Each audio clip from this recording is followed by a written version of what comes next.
الحمد لله رب العالمين والصلاة والسلام على المبعوث رحمة للعالمين نبينا محمد وعلى آله وصحبه أجمعين أما بعد. Pasal yang kelima, kesalahan atau kumpulan kesalahan orang-orang yang salat setelah pelaksanaan salat. Apakah itu kesalahan dalam salat berjamaah atau salat sendirian? Pengarang sebutkan beberapa poin. Di antaranya kesalahan orang yang salat seputar salam dan berjabat tangan. Dan juga disebutkan tentang kesalahan orang yang salat dalam bertasbih. Dan dalam masalah tasbih ini disebutkan tentang orang yang meninggalkan tasbih di belakang salat dan sibuk dengan doa.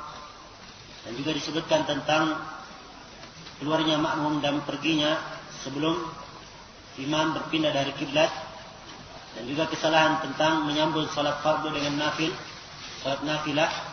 Dan kesalahan tentang tasbih dengan menggunakan tangan kiri, atau tasbih menggunakan baju-baju atau menggunakan batu-batu tasbih, biji-biji tasbih. Kemudian kesalahan berikutnya berkaitan dengan orang yang sujud untuk doa setelah pelaksanaan salat. Dan kesalahan yang lainnya disebutkan orang yang berbicara setelah salat Isya. Dan kesalahan berikutnya adalah tasbih secara berjamaah dan membuat gaduh, mengganggu orang-orang yang salat. Dan juga disebutkan tentang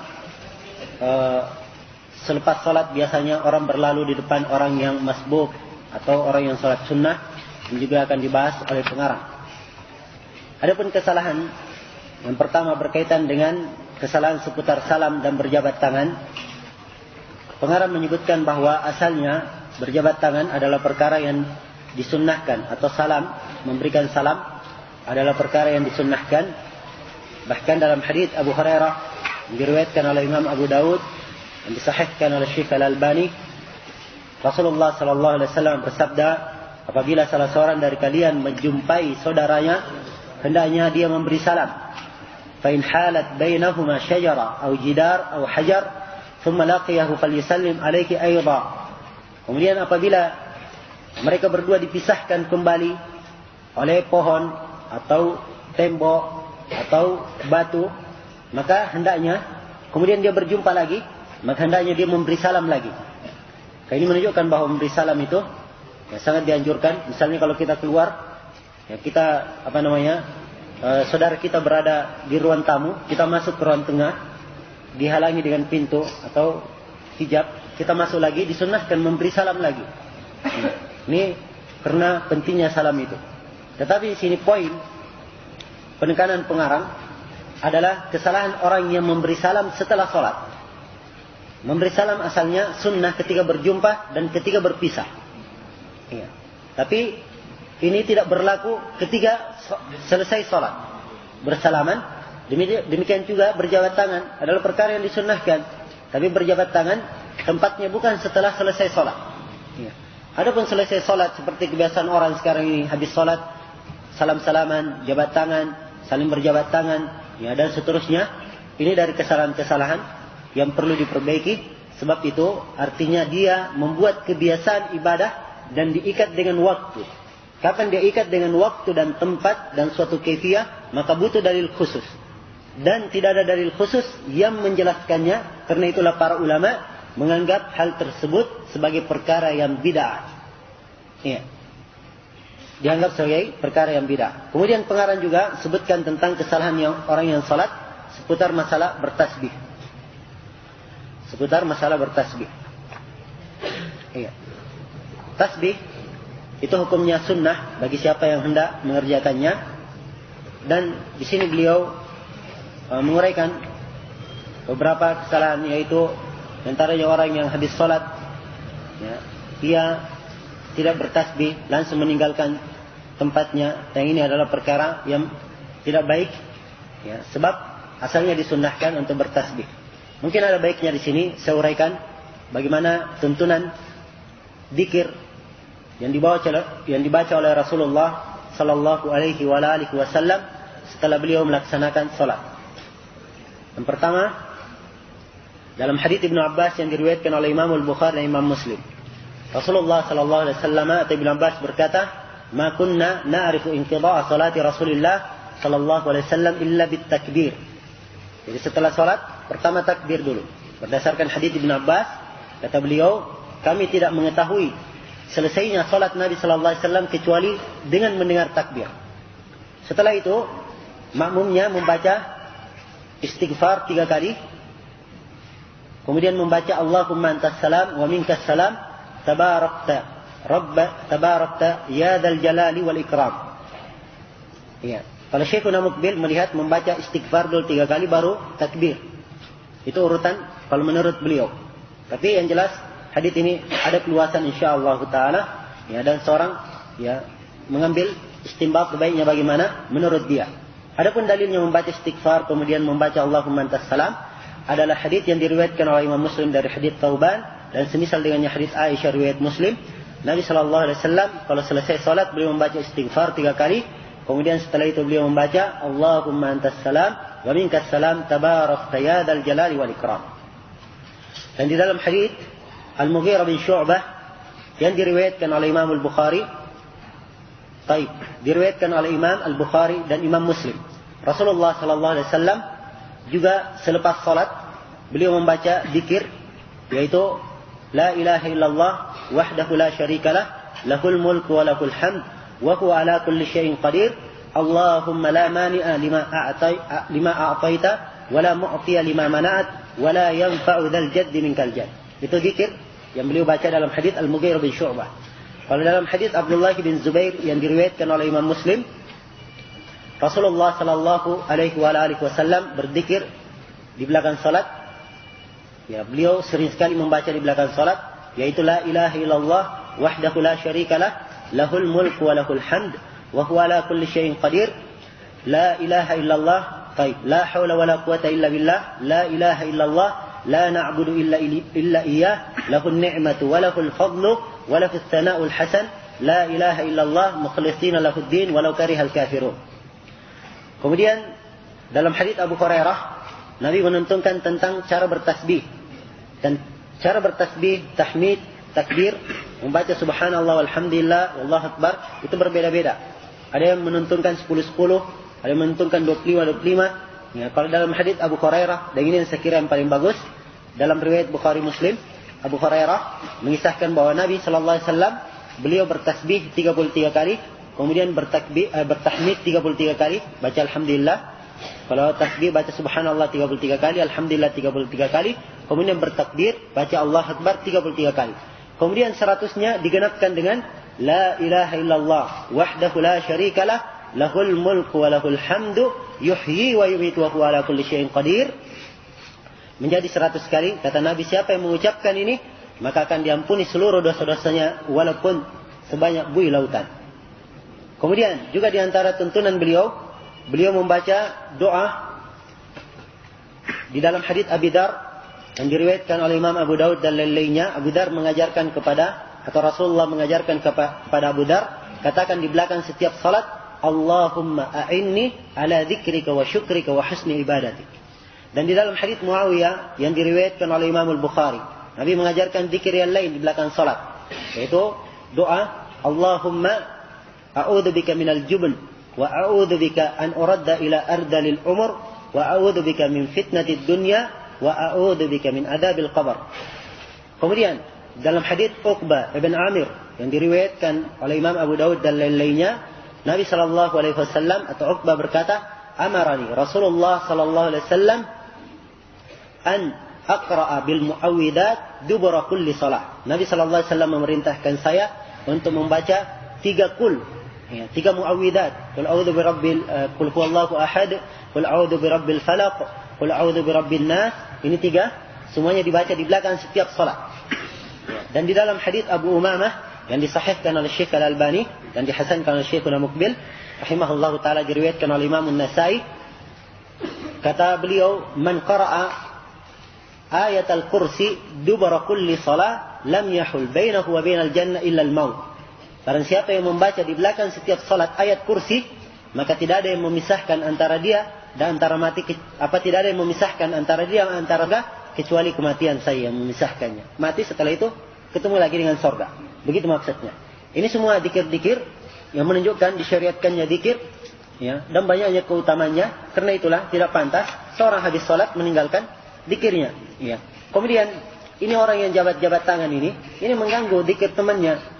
Ya, mengganggu dikir temannya. Orang lagi sibuk dikir, yang lainnya berjabat tangan, sehingga kadang lupa sudah sampai mana hitungan dikirnya dan seterusnya. Ini adalah perkara-perkara yang menyelisihi sunnah. Ya. Dan demikian pula orang yang berdoa selepas salat. Ya, berdoa mengangkat tangan, ya, kebanyakannya, dan berdoa berjamaah. Ini adalah perkara-perkara yang tidak ada tuntunannya. Karena itu kata Syekh bin Baz rahimahullah, tidak ada hadits yang sahih dari Nabi bahwa Nabi mengangkat tangannya berdoa setelah salat, dan tidak pernah sahih, ya, dari para sahabatnya. Ya, menurut apa yang kami ketahui kata Syekh bin Baz tentang hal tersebut, ada mengangkat tangan. Adapun yang dilakukan oleh sebagian manusia mengangkat tangan setelah salat fardu, itu adalah bid'ah, tidak ada asalnya kata Syekh bin Baz rahimahullah. Kemudian di antara kesalahan yang diingatkan di sini oleh pengarang tentang kesalahan orang yang bertasbih, ya, orang yang bertasbih dan tasbih dengan menggunakan tangan kirinya. Ya. Di sini kesalahan menurut pengarang, tapi pengarang berdalilkan dengan hadits lemah. Ya. Beliau berdalilkan dengan hadits Abdullah bin Amr bin As. Ya. Katanya, "Ra'aitu Rasulullah sallallahu alaihi wasallam ya'qidu tasbih bi yamini." Saya melihat Nabi sallallahu alaihi wasallam menghitung tasbih dengan tangan kanannya. Dan kalimat tangan kanan ini lemah. Sebab dari jalan Muhammad bin Qudamah ibn A'yan al-Mistisi, dan dia telah menyelisihi 5 orang rawi yang lebih kuat darinya. Maka ini riwayat yang lemah, dan Abu Daud ketika meriwayatkan hadits ini telah mengisyaratkan lemahnya. Karena itu dia bertasbih dengan tangan apa saja boleh. Kalau pakai tangan kiri juga kita tidak ingkari, tetapi kita katakan utamanya dia memakai tangan kanan. Sebab di dalam hadits Aisyah yang diriwayatkan oleh Imam Al-Bukhari dan Imam Muslim, Rasulullah sallallahu alaihi wasallam, atau Aisyah berkata, "Kana Nabi sallallahu alaihi wasallam yuhibbut tayammun fi tana'ulihi wa tarajjulihi wa tuhurihi wa fi sya'nihi kulli." Beliau suka menggunakan yang kanan-kanan dalam bersihnya, memakai sendalnya, berwudunya, dan pada semua perkaranya, termasuk di dalamnya dalam menghitung tasbih. Kemudian lafaz haditsnya ya'qidu. Ya'qid itu artinya melingkarkan. Kalau dikatakan aqada dalam bahasa Arab, itu artinya dia telah membuat lingkaran. Aqada, mengikat suatu lingkaran. Maka tidak benar kalau orang bertasbih kemudian dihitung ininya, ruas-ruas jari ini yang dihitung. Ini namanya menghitung ruas-ruas jari.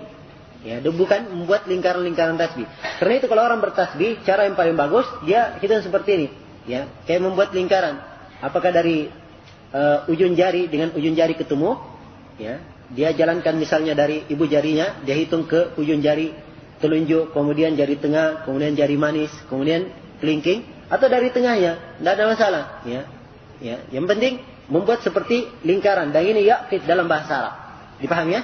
Yang cara menghitungnya dia hitung sendiri. Ya, misalnya dia ingin hitung bedakan antara 5 pertama dan 5 kedua. Kalau 5 pertama dia hitung pakai kuku dulu. 1, ya, dia pegang kukunya 2, 3, terus sampai ke kelingking 5. Kalau dia 5 kedua, dia akan kembali dia hitung dari bawah. Ya, 1, terus sampai terakhir 5, 10. Begitu dia ulangi. Kemudian sisa tambah 3, kembali lagi 1, terserah. Dia buat bentuk bagaimana saja modelnya, silahkan. Yang jelas, ya'qidut tasbih, membuat lingkaran. Ya, begitu cara sunnahnya, atau cara yang paling bagusnya. Saya kira ini yang perlu saya terangkan di sini. Saya sekarang meringkas ya. Kemudian, di sini pengarang menyebutkan juga tentang sujud. Ya, kesalahan dalam sholat, yaitu ada orang kalau habis sholat, dia sujud. Saya lihat kan, habis sholat dia sujud. Ya, lama kadang ada sebagian orang ya habis sholat sujud. Ini semuanya dari pekerjaan-pekerjaan yang tidak ada dasarnya. Ya, pekerjaan-pekerjaan yang tidak ada dasarnya, tidak ada dalilnya dalam hadits yang sahih, tidak ada pula dalam hadits yang hasan, tidak ada dalam hadits yang lemah, dan tidak ada pula dalam hadits yang palsu. Ya. Ini cuma ada dalam pekerjaannya orang-orang sufiyah. Yang asal bid'ah ini adalah pekerjaan orang-orang sufiyah, ya, yang memberikan was-was kepada mereka di dalam salatnya, ya. Wallahul musta'an. Ala kulli hal, itu adalah perkara yang tidak disyariatkan. Kemudian kesalahan berikutnya yang diingatkan oleh pengarang tentang berbicara setelah isya, berbicara dengan pembicaraan yang tidak berguna. Ya, bicara biasa, atau bicara canda, ya, apalagi kalau ghibah, lebih parah lagi. Ya. Sebab Nabi Shallallahu Alaihi Wasallam, ya, dalam hadits Abu Barzah yang diriwayatkan oleh Imam Al-Bukhari dan Imam Muslim, ya, dikatakan anna Rasulullah Shallallahu Alaihi Wasallam kana yakrahun naum qabla al-isya. Nabi tidak senang tidur sebelum isya. Wal haditha ba'dahu, dan beliau tidak senang berbicara setelahnya. Ya. Di sini berbicara setelah isya, ini berbicaraan kalau pembicaraan yang tidak berkaitan dengan ilmu, atau pembicaraan yang tidak bermanfaat, atau perbincangan yang boleh. Kalau pembicaraan yang boleh itu hukumnya makruh. Misalnya dia bicara tentang masalah dunia, tentang ini, boleh-boleh saja, tapi hukumnya makruh menurut hadits ini. Kalau dia berbicara tentang masalah ghibah atau masalah ini, pada setelah isya lebih haram lagi, ya, tempatnya. Tapi kalau dia berbicara tentang ilmu atau muraja ilmu, mudzakarah ilmu, itu boleh-boleh saja, ditunjukkan oleh dalil-dalil yang lain dan panjang untuk diuraikan saat ini. Kemudian kesalahan berikutnya yang disebutkan oleh pengarang tentang masalah doa berjamaah dan mengganggu orang yang sholat. Ya, kita saksikan Habib membaca dzikir, ya, dipimpin oleh salah seorang, ya, imamnya pertama dzikir dengan suara keras, ya, dzikirnya saja sudah salah sebagaimana yang diterangkan tadi, apalagi kalau dzikirnya antara subhanallah, ya, setelah terakhir baca subhanallah dia pimpin subhanallah 3 kali, kemudian disebut subhanallah alhamdulillah, terus dia sambung lagi alhamdulillah, terus setelah alhamdulillah ada lagi bacanya. Itu semuanya tidak ada asalnya dalam sunnah, cuman inisiatifnya saja orang-orang Indonesia. Ya. Maka hendaknya dijauhi perkara-perkara yang seperti itu adalah perkara yang bid'ah, dan juga doa secara berjamaah, dan dikir-dikir berjamaah, doa secara berjamaah ini kasihan mengganggu orang yang masbuk.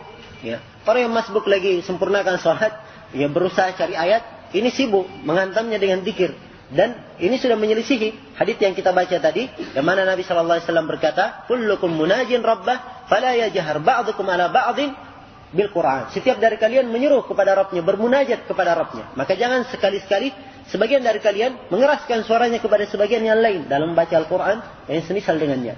Karena itulah, ikhwani fillah, ya, doa secara berjamaah ini tidak ada dalilnya. Kemudian juga ada tashwish. Adapun masalah doa, itu doa bisa di banyak tempat. Ya, Allah telah menjadikan tempat-tempat doa mustajabah. Misalnya antara adzan dan qomat, itu tempat mustajabah doa.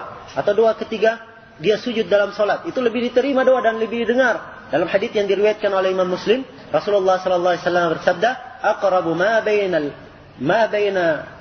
al-abdi wa rabbih wa huwa sajid." Sedekat-dekat seorang hamba dari Rabbnya dan dia dalam keadaan sujud. Ya, dan banyak lagi di qiyamul lail dan seterusnya pada saat safar, banyak tempat-tempat mustajabah. Ya, jangan cari tempat yang tidak ada landasan syariatnya. Bukan keberuntungan yang kita dapat, tetapi kecelakaan di dunia dan di akhirat. Kemudian di antara kesalahan di sini yang disebutkan oleh pengarang, ya. Kemudian berkaitan dengan doa itu tadi, tidak disyariatkannya doa, apakah menghadap kiblat imamnya atau menghadap ke makmum. Kata Ibnu Al-Qayyim rahimahullah, tidak ada asalnya dari petunjuk Nabi. Tidak dalam hadits yang sahih, tidak pula dalam hadits yang hasan. Tidak ada, ya, tuntunannya sama sekali. Ya, kemudian di antara doa juga yang biasa dilakukan orang, ada yang berdoa tiap kali sholat tarawih, tiap 2 rakaat doa, tiap 2 rakaat doa. Atau ada yang setiap 8 rakaat mau pindah ke sholat witir, doa dulu. Ya, ini juga tidak ada dalilnya sama sekali. Kemudian yang perlu saya ingatkan juga di sini tentang masalah berlalu di depan orang yang sholat. Ya, sebagaimana yang telah lalu, itu adalah perkara yang besar dan dosanya besar. Ya, dan sekira di sini apa yang disebutkan oleh pengarang telah kita singgung pada pertemuan yang telah lalu. Wallahu taala alam. Dengan ini selesai fasal yang kelima.